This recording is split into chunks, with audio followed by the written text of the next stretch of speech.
नमस्कार बच्चों, स्वागत है आपका हिंदी कपल चैनल में।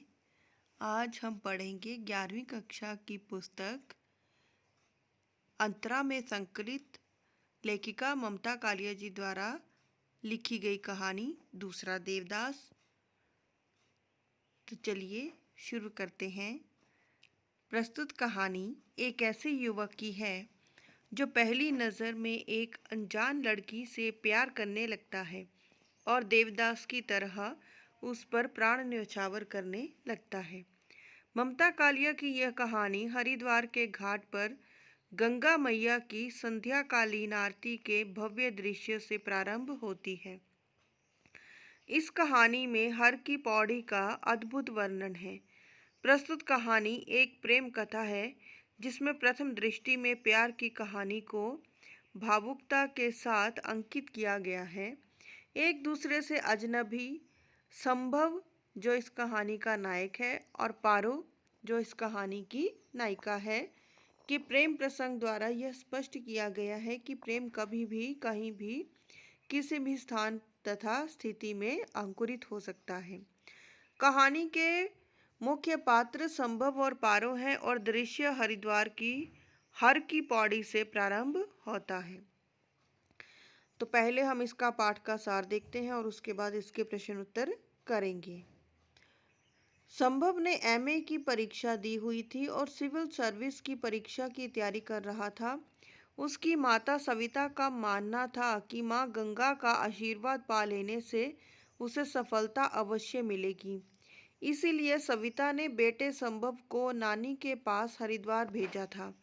ममता कालिया इस कहानी में हरिद्वार के घाट पर गंगा मैया की आरती के भव्य दृश्य का चित्रण करते हुए कहती हैं कि आरती से पहले श्रद्धालु स्नान करते हैं। औरतें कपड़ों सहित गंगा जी में स्नान कर लेती हैं और आरती के समय वे गीले कपड़ों में ही खड़ी रहती हैं, वस्त्र नहीं बदलती हैं। गंगा जी का साफ नीला दोष रहित हहराता हुआ तीव्र गति से बहता जल मोहक लगता है। औरतें भी गंगा में डुबकी लगा रही थी। उन्होंने पानी में बह जाने के भय से घाट की सीढ़ियों से बंधी जंजीरें पकड़ रखी थी। कोई ना कोई पंडा कपड़ों की रखवाली पर बैठा दिखता था। हर पंडे के पास चंदन और सिंदूर की कटोरी थी। पुरुषों को चंदन का और स्त्रियों को सिंदूर का टीका लगाकर दक्षिणा पा रहे थे। गंगा के घाट पर कहीं कोई दादी बाबा पहला पोता होने की खुशी में पूजा करवा रहे थे, तो कहीं कोई बेटे की शादी के पश्चात घर में नववधू के आने की खुशी में पूजा करवा रहे थे। पूजा के लिए मन्नतें मानकर श्रद्धालु यहाँ आते थे। ममता जी कहती हैं कि अभी पूरी तरह अंधेरा नहीं हुआ था और संध्या का धुंधलका फैला था। आरती के पश्चात संभव जब पंडे को 1.25 रुपये दक्षिणा दे चुका था तो आशा कर रहा था कि वह उसके द्वारा दिए 2 रुपये में से 12 आने वापस कर देगा। इतने में एक लड़की जो जरा सांवली सी संभव के पास आकर खड़ी हो गई। उसके कपड़े गीले थे और वह स्नान करके आई थी। उसके गुलाबी आंचल से संभव के कुर्ते का एक कोना भीग रहा था, जिससे पता चल रहा था कि वह संभव से सटकर खड़ी है। संध्या के धुंधलके में और जल्दबाजी में उस लड़की को आभास ही नहीं हुआ कि वह किसी युवक के इतने निकट खड़ी है। उस लड़की की पीठ पर उसके गीले बाल शाल की तरह लिपटे हुए थे। संभव को उस स्थान के धुंधलके में जो आकाश और गंगा जल में एक साथ छाया था, वह लड़की बहुत भोली, शांत और कांसे की मूर्ति सी लग रही थी। उस लड़की ने सिंदूर का टीका लगवा पंडित जी को 5.25 रुपये दक्षिणा दी। पंडित जी ने संभव और उस अनजान लड़की को पति पत्नी समझकर आशीर्वाद दिया और कामना की कि वे दोनों ऐसे ही इकट्ठे गंगा स्नान के लिए भविष्य में भी आते रहें। वह नाजुक सी लजाती हुई लड़की और भी लजा गई और तेजी से अपनी चप्पल पहनकर बाजार की ओर निकल गई। तांबे की मूरत जैसी उस लड़की का रूप संभव नहीं भुला सका। वह उससे मिलने उसके पीछे पीछे भागा भी, परंतु वह भीड़ में गायब हो चुकी थी। घर पर नानी ने संभव को खाना खाने के लिए कहा तो उसकी भूख गायब हो चुकी थी। नानी पास के खटोले पर अधलेटी सी पड़ गई। नानी छोटे कद काठ की थी। उम्र के साथ उसका आकार और भी छोटा हो गया था। यदि वह पूरी तरह आराम से पैर फैलाकर भी सोती तो भी खटोला पर्याप्त था, परंतु उसे सिकुड़कर गठरी बनकर सोने की आदत सी बन गई थी। संभव उस लड़की के सपनों में खोया रहा। नानी के साथ प्रातः गंगा स्नान के लिए भी न जा सका। उसकी उस लड़की से बात तक नहीं हुई थी, परंतु वह उसके प्रेम जाल में फंस चुका था। संभव को एकाएक आशीर्वचन वाली घटना याद आ गई। उसे याद आया कि लड़की ने पंडित से कहा था कि वह आरती देखने कल फिर आएगी। नानी जब तक प्रातः स्नान करके आई तब तक वह उस लड़के के ख्यालों में ही खोया हुआ था। नानी ने उससे कहा कि लाखों लोग गंगा जी में वैशाखी के अवसर पर स्नान करने के लिए उमड़े हैं, उसे भी जाना चाहिए। अचानक संभव को लगा कि वह लड़की घाट पर दिन में भी मिल सकती है। वह उठकर घाट की ओर चल दिया। हर की पौड़ी पर वह भक्तों को स्नान करते और पूजा अर्चना करते देखता रहा। उसी समय एक छोटे से बालक ने उससे पूछा कि वह क्यों नहीं नहा रहा। संभव को बच्चा अच्छा लगा। बच्चा बातूनी था। उसने बताया कि वह अपनी बुआ के साथ घाट पर आया है, रोहतक से आया है और अब मनसा देवी जा रहा है। मनसा देवी जाने के लिए रोपवे बना था। संभव पहाड़ की चढ़ाई से घबराता था, इसलिए रोपवे द्वारा मनसा देवी के मंदिर की ओर चल पड़ा। मनसा देवी को केबिल कार पर सवार होकर जाते समय संभव के मन में उस अज्ञात लड़की का विचार ही प्रमुख था। केबिल कार के स्टेशन पर बिंदी का छापा बेचती लड़कियों को देखकर वह कल्पना से उस अज्ञात लड़की के माथे पर बिंदिया छापता रहा। यद्यपि पहले कभी उसने बिंदी जैसी प्रसाधन सामग्री पर ध्यान नहीं दिया था, उसके मन में यह ध्यान भी आया कि उसने माता मनसा देवी को चढ़ाने के लिए प्रसाद की सामग्री क्यों नहीं खरीदी। वह बार बार यही मना रहा था कि किसी तरह उस लड़की से भेंट हो जाए। संभव का पूजा पाठ में अधिक विश्वास नहीं था, फिर भी उस दिन उसने माता के दरबार में श्रद्धा के साथ मन्नत की गांठ लगाई और सिर झुकाया, प्रसाद चढ़ाया। वापसी में केबिल कार में लौटते समय उसे वह लड़की एक अन्य केबिल कार में यात्रा करती दिखाई पड़ गई। उसे उसमें वही बच्चा बैठा दिखाई दिया और उसके साथ बैठी उसकी बुआ की झलक लगी। उसे प्रतीत हुआ कि यह वही लड़की है जिससे वह कल मिला था। उसने चाहा कि वह उड़कर उस केबिल कार तक पहुंचकर लड़की को देख ले। उसकी केबिल कार उस बच्चे वाली केबिल कार के कुछ देर बाद नीचे पहुंची। वह उस बच्चे और लड़की को खोजने लगा। अचानक बच्चे ने उसे पुकारा। बच्चे से उसने कहा कि वह अपनी बुआ से उसका परिचय करवा दे।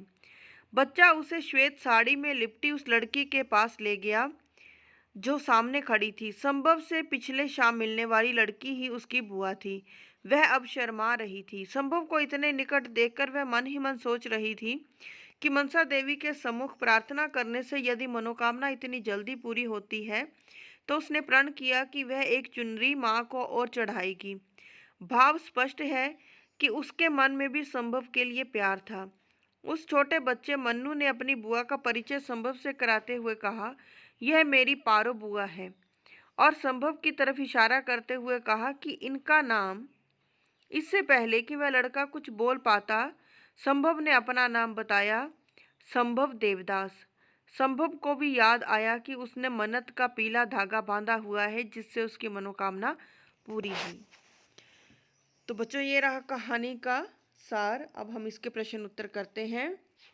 तो पहला प्रश्न है, पाठ के आधार पर हर की पौड़ी पर होने वाली गंगा जी की आरती का भावपूर्ण वर्णन अपने शब्दों में कीजिए। उत्तर है, ममता कालिया इस कहानी में हरिद्वार के घाट पर गंगा मैया की आरती के भव्य दृश्य का चित्रण करती हुई कहती हैं कि आरती से पहले श्रद्धालु स्नान करते हैं। औरतें कपड़ों सहित गंगा जी में स्नान कर लेती हैं और आरती के समय वे गीले कपड़ों में ही खड़ी रहती हैं, वस्त्र नहीं बदलती हैं। लोग छोटे दोनों में पुष्प आदि डालकर उसमें दीपक जलाकर प्रवाहित करते हैं, जो गंगा के स्वच्छ जल में तैरती नौकाओं की तरह दिखाई देते हैं। गंगा पुत्र अर्थात गंगा जी के आसपास रहने वाले परिवारों के लड़के तैरकर इन दोनों में से पैसे निकालकर मुंह में डाल लेते हैं। हर पंडे के पास चंदन और सिंदूर की कटोरी होती है। पुरुषों को चंदन का और स्त्रियों को सिंदूर का टीका लगाकर पंडे दक्षिणा पा रहे होते हैं। आरती प्रारंभ होने पर मंदिरों में घंटे बजने लगते हैं। पंडित सहस्त्र बातियों वाली पंचमंजिली नीलांजलि लेकर गंगा जी के तट पर उपस्थित होते हैं। उसके साथ ही गंगा मैया की जय जयकार और आरती प्रारंभ हो जाती है। सारा वातावरण अगर और धूप से सुगंधित हो उठता है। गंगा के शीतल जल में सैकड़ों दिए सितारों की तरह चमकने लगते हैं। गंगा के घाट पर कहीं कोई दादी बाबा पहला पोता होने की खुशी में पूजा करवा रहे होते हैं, तो कहीं कोई बेटे की शादी के पश्चात घर में नववधु के आने की खुशी में पूजा करवा रहे होते हैं। पूजा के लिए मन्नतें मानकर श्रद्धालु यहाँ आते हैं। दूसरा प्रश्न है, गंगा पुत्र के लिए गंगा मैया ही जीविका और जीवन है। इस कथन के आधार पर गंगा पुत्रों के जीवन परिवेश की चर्चा कीजिए। उत्तर, गंगा पुत्र अर्थात गंगा के आसपास रहने वाले परिवारों के लड़के जिनकी आजीविका गंगा के सहारे ही चलती है। यह लड़के गंगा में डुबकी लगाकर तैरते दोनों से पैसे निकालते हैं। यह कठिन कार्य बहुत खतरनाक होता है, परंतु उन्हें मजबूरी में यह कार्य करना पड़ता है। गंगा जल प्रवाह में कब ये डूब जाए कह नहीं सकते। यह काम जितना खतरनाक है उतनी इसमें आमदनी नहीं होती। अपनी जान जोखिम में डालकर उन्हें यह कार्य करना पड़ता है। वे 20-20 चक्कर लगाकर रेजगारी बटोरते हैं और गंगा पुत्र की बीवी और बहन रेजगारी बेचकर नोट कमाती है। 1 रुपये के बदले में 80 से 85 पैसे देती है। गंगा पुत्रों का जीवन बड़ा कष्टप्रद होता है। तीसरा प्रश्न देखते हैं, पुजारी ने लड़की के हम को युगल अर्थ में लेकर क्या आशीर्वाद दिया और पुजारी द्वारा आशीर्वाद देने के बाद लड़के और लड़की के व्यवहार में अटपनापन क्यों आया? उत्तर, पुजारी ने संभव और उस अनजान लड़की को पति पत्नी समझकर आशीर्वाद दिया कि वे सदा सुखी रहें, फले फूले और दोनों ऐसे ही गंगा स्नान के लिए भविष्य में आते रहें। पुजारी का यह आशीर्वाद सुनकर दोनों ही असहज हो गए। लड़की को अपनी गलती का एहसास हुआ, क्योंकि वह उस अजनबी लड़के के बिल्कुल पास खड़ी थी और उसने हम शब्द का प्रयोग किया, जिससे पुजारी ने उन्हें पति पत्नी समझ लिया। वह थोड़ा घबरा गई। दूसरी तरफ लड़का भी परेशान हो गया। उसे लगा कि कहीं लड़की इस सब का जिम्मेदार उसे ना समझ ले, इसलिए संभव को कुछ अटपटा सा लग रहा था। वह दोनों एक दूसरे से नजरें चुरा रहे थे और दोनों वहां से चले जाना चाहते थे। चौथा प्रश्न है, उस छोटी सी मुलाकात ने संभव के मन में क्या हलचल उत्पन्न कर दी? इसका सूक्ष्म विवेचन कीजिए। उस छोटी सी मुलाकात ने संभव के मन में हलचल उत्पन्न कर दी थी जब संध्या के झुटपुटे में एक सांवली सी लड़की गंगा स्नान कर गीले कपड़ों में उसके पास आ खड़ी हुई। वह नाजुक सी लजाती हुई लड़की पंडित जी के आशीर्वाद को सुनकर और भी लजा गई और तेजी से अपनी चप्पल पहनकर बाजार की ओर निकल गई। तांबे की मूर्त जैसी उस लड़की का रूप संभव नहीं भुला सका। वह उससे मिलने उसके पीछे पीछे भागा भी, परंतु वह भीड़ में गायब हो चुकी थी। पांचवा प्रश्न है, मनसा देवी जाने के लिए केबल कार में बैठे हुए संभव के मन में जो कल्पनाएं उठ रही थी उनका वर्णन कीजिए। उत्तर है, मनसा देवी को केबल कार पर सवार होकर जाते समय संभव के मन में उस अज्ञात लड़की का विचार ही प्रमुख था। केबल कार के स्टेशन पर बिंदी का छापा बेचती लड़कियों को देखकर वह कल्पना में उस अज्ञात लड़की के माथे पर बिंदियां छापता रहा। पानी में भीगी गुलाबी आकृति की लड़की उसके मन में रच बस गई थी। उसे अब गुलाबी रंग के सिवाय कोई दूसरा रंग अच्छा नहीं लग रहा था। उसने मंदिर में चढ़ावे के लिए प्रसाद खरीदा और लाल पीले धागे भी खरीदे। संभव ने श्रद्धा के साथ गांठ लगाई, सिर झुकाकर प्रसाद चढ़ाया और माथा टेका।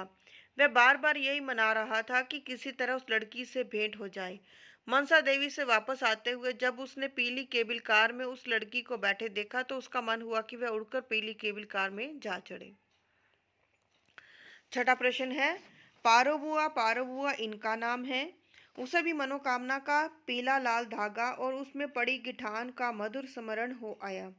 कथन के आधार पर कहानी के संकेत पूर्ण आशय पर टिप्पणी लिखिए। संभव को याद आया कि उस लड़की के साथ आए बच्चे ने उसे पारो बुआ कहकर पुकारा था। वह समझ गया था कि उस लड़की का नाम पारो था। संभव को लगा मनसा देवी ने उसकी मनोकामना पूरी कर दी है। उसने मन में श्रद्धा पूर्वक पारो से मिलने की मन्नत मांगी थी। वह हैरान था जब उसने अपनी मन्नत इस प्रकार पूरी होती देखी। उसे लगा कि मनसा देवी इन दोनों को मिलाने का संकेत दे रही है। 7वां प्रश्न, मनोकामना की गांठ भी अद्भुत अनूठी है, इधर बांधो उधर लग जाती है, कथन के आधार पर पारो की मनोदशा का वर्णन कीजिए। उत्तर है, पारो ने दूसरे दिन जब संभव को देखा तो उसे संभव का इस प्रकार मिल जाना बहुत अच्छा लगा। वह सोच रही थी कि मन्नत की गांठ भी अजीब है। इधर उसने मंदिर में गांठ बांधी, उधर मनसा देवी ने संभव को भेज दिया था। वास्तव में पारो भी संभव से मिलना चाहती थी, तभी तो उसने उसे मिलने की मन्नत मांगी थी। संभव की तरह वह भी मेले में उसे खोजने आई थी। 8वां प्रश्न देखते हैं, निम्नलिखित वाक्यों का आशय स्पष्ट कीजिए। पहला है, तुझे तो तैरना भी ना आवे, कहीं पैर फिसल जाता तो मैं तेरी माँ को कौन मुंह दिखाती। संभव की नानी संभव के देरी से घर लौटने पर कहती है कि उसने गंगा स्नान में बहुत समय लगा दिया, उसे तैरना भी नहीं आता है। यदि उसका पांव फिसल जाता तो वह गंगा में बह जाता, तो वह उसकी माँ को क्या जवाब देती कि मैं उस लड़के का ध्यान नहीं रख पाई। दूसरा है, उसके चेहरे पर इतना विभोर विनीत भाव था मानो उसने अपना सारा अहम त्याग दिया है। उसके अंदर स्व से जनती कोई कुंठा शेष नहीं है। वह शुद्ध रूप से चेतन स्वरूप आत्मा, राम और निर्मलानंद है। इसका उत्तर है, संभव हर की पौड़ी पर गंगा की धारा में एक व्यक्ति को खड़े होकर पूजा करते देखता है। उसे वह व्यक्ति प्रभु में लीन दिखाई पड़ता है। उसके चेहरे पर बहुत शांति होती है। संभव को प्रतीत होता है कि उस व्यक्ति का सारा अहंकार गंगा में बह गया है और वह व्यक्ति पूरी तरह कुंठा रहित हो गया है। हर की पौड़ी का वातावरण इतना पवित्र और श्रद्धामय होता है कि हर कोई व्यक्ति उससे प्रभावित हुए बिना नहीं रहता। और तीसरा है, एकदम अंदर के प्रकोष्ठ में चामुंडा रूप धरणी मनसा देवी स्थापित थी। व्यापार यहाँ भी था। इसका उत्तर है, मंदिर के एकदम अंदर के प्रकोष्ठ में चामुंडा रूप धारिणी मनसा देवी स्थापित थी। उनका स्वरूप चंड मुंड का संहार करने वाली मुद्रा में स्थापित था। संभव देखता है कि वहां भी लोग व्यापार कर पैसा कमाने में लगे हैं। इसका 9वां प्रश्न है, दूसरा देवदास कहानी के शीर्षक की सार्थकता स्पष्ट कीजिए। उत्तर है, इस कहानी का शीर्षक दूसरा देवदास पूर्णतया सार्थक है। पहला देवदास पारो के प्रति इतना ही आकर्षित है जितना संभव था। उसे लड़की का नाम अंत में पता चलता है। इसमें भी मिलने की ललक और इच्छा इतनी ही थी जितनी कि देवदास में। संभव जिस प्रकार प्रथम नजर में पारो को चाहने लगता है, उसका पीछा करता है, रात भर उसके सपनों में खोया रहता है, मनसा देवी के मंदिर में जाकर मन्नत भी मांगता है, उससे स्पष्ट है कि वह उसके प्यार में पागल हो चुका है। 10वां प्रश्न है, हे ईश्वर, उसने कब सोचा था कि मनोकामना का मौन उद्गार इतनी शीघ्र शुभ परिणाम दिखाएगा। आशय स्पष्ट कीजिए। उत्तर है, संभव पूजा पाठ में अधिक विश्वास नहीं रखता था, परंतु वह अनजान लड़की की खोज में हर की पौड़ी पर पहुंचता है और बाद में वह मनसा देवी के मंदिर भी जाता है।